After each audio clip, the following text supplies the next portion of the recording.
this is a wonderful opportunity to be able to connect with wonderful minds and amazing spirits from all around the world. This morning, we will be connecting with our very good friends from Maryland and from Abuja, and then another person from Maryland and Maryland again.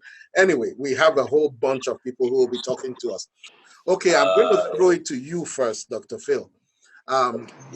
What has this whole lockdown experience changed in your church? Well, first and foremost, it's a pointer to the fact that the four walls of the local church has been broken. That's the first thing I can say. So it would demand a lot of creativity to putting out the message there. But as a matter of fact, every church now has become a media house, so to speak. So for my local assembly, fellowship is been quite interesting to keeping up with fellowship, because there is a difference between fellowship and communication. I go online, I preach, they hear me teach, but it's not the same thing exactly with having fellowship with one another. So that's a challenge, and that calls on my creativity to reach out every day and get to hear from the people, one-on-one calls, and try to be in touch with people, basically. And also from the people's perspective, there's also a shift in the minds of people to knowing that they can receive the word online and they don't necessarily have to physically fellowship. So I have to deal with that in the long run as well. I want to move to to Bishop Abel Palomo. What has this whole lockdown situation, what has it changed in the way your church is operating? Well, Bishop, it's changed a lot. My situation is a little bit different because I have to deal with my personal church, but as a bishop, I also have, a region that I have to supervise or oversee and counsel with many other pastors. And I have, in our conference, we basically have three different mindsets, three different groups of people.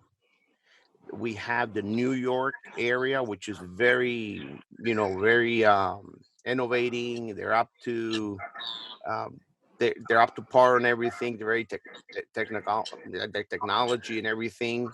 But then I also have Western Maryland, who is a very, very traditional background, maybe still singing out of some hymn books and things like that.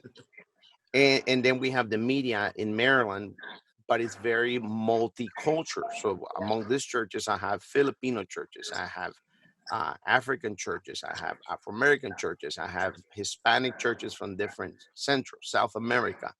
And then we have the Anglo churches. So, it's really a mix. So it's become very interesting. Now, going back to the question for myself as a pastor, taking away the bishop hat, become a pastor, this new norm has affected us little, not a whole lot, because we were already a church that was working with cell group program, so that the people already have a community, a small community they've been belonging to. What our challenge has been is what we're doing right now, becoming the cyber church. That is the new norm. Right. What we're doing in here as well, we're just preaching online because no other choice. But thanks God that we have the technology and we can use it, especially in this time. Now, tell me, this whole pandemic, coronavirus pandemic and all the adjustment that needs to be made, what do you think the impact will be, on the church in the long term? I think on the long term, for churches that are creative, they stand to reevaluate the mission that they have. Let me come to a point. A majority of churches spend 75% of their revenue based on sustaining a property that it is either little used or of no greater value to the bigger function of serving as ministry. And as pastors are beginning to evaluate and says, wait a minute, especially those that don't own their own building, but constantly rent space, like a hotel venue or a warehouse space, that if they are able to tie in revenue, that revenue is coming in, but I'm now losing the overhead, that gives me more capital outlay towards doing the mission of the church, which is reaching people. And I'm hoping that at the end of this pandemic, more people would have done the numbers and says, wait a minute, if I can reach my people interactively through social media and have that base growing and supporting, and we're able to do the same activities, then why do I need a huge hall? We could, on a monthly basis or whenever we agree to meet, come together somewhere just for the sake of the physical interaction, but at least we are doing the communication interaction effectively through the technical abilities that we now have. Are you planning to drop the online, preaching when the lockdown stops, or are you going to continue? I will continue do online as well, especially from the temple. It's really interesting how many people we still reaching around the world.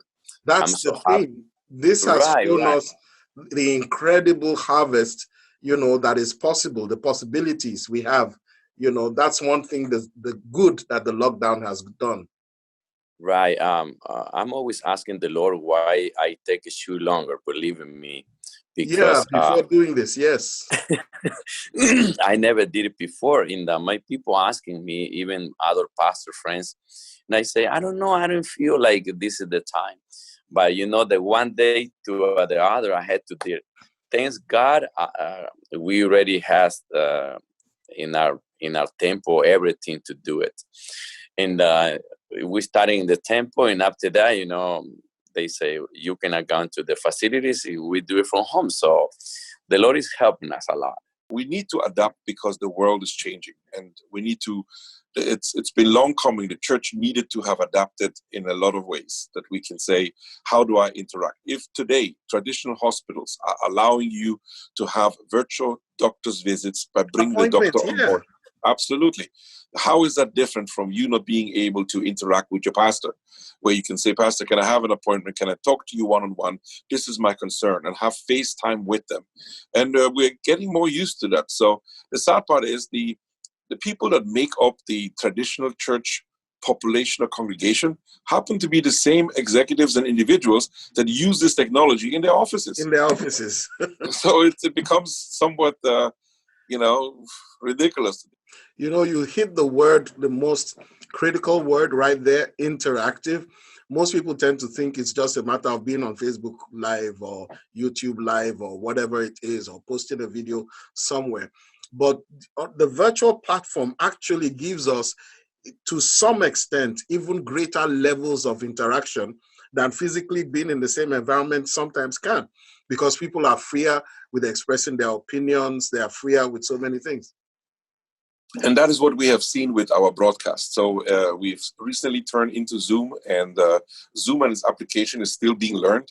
I've had a discussion with some pastors and alerted them to the fact that it is not needful for you to just try to replicate a live stream service. Service. No, it's more than that. It's like, imagine it's a one-to-one interaction, but you have multiple one-to-one interactions at the same time. So because for some that we can see on our screen, it looks like we're interacting. Last Sunday, I was looking at only the top number of people that were on the screen until in the intermission or the break. I asked my son, how many people are actually on this live streaming? And I'm like, oh my goodness, there are so many other people that I never thought would be there. And that changed my approach to make suggestions. Your message now gets tailored specifically to the broader audience. You tend to include things like after our broadcast, we had opportunity for questions and people ask. So it becomes like a classroom setting that normally wouldn't have been the case in the service.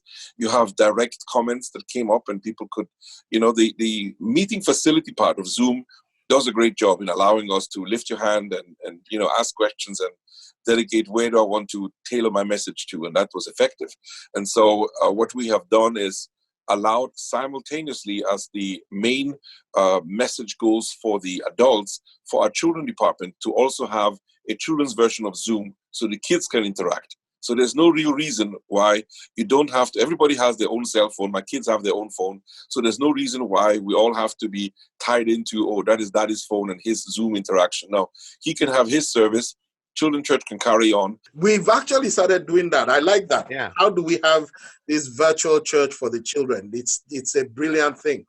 Yeah, we're connecting the children through the Zoom, you know, so they can see their friends and everything. Yes, yes. Especially when you're in That's a good platform. good technology. I'm excited, guys. I'm excited about what's happening. I am excited too. Absolutely. I am excited, you know. I think, yeah, I also think this is an opportunity for the church to rise, because generally speaking, the institutions are shutting down, and the church is the hope to the world. And you know, like the Bible would say, darkness will cover the earth and gross darkness the people, but the Lord will arise and his glory will be seen on the church. So I strongly feel that this is the time to show that what we're preaching works. The power of God works. The time of opportunity. We're going to have to work very hard with the family coming out of this. Absolutely, sir. Absolutely. Yeah, work with the family. Yes, sir. Yes, sir. Wow. Absolutely, Thank you. sir. Thank you. Thank you.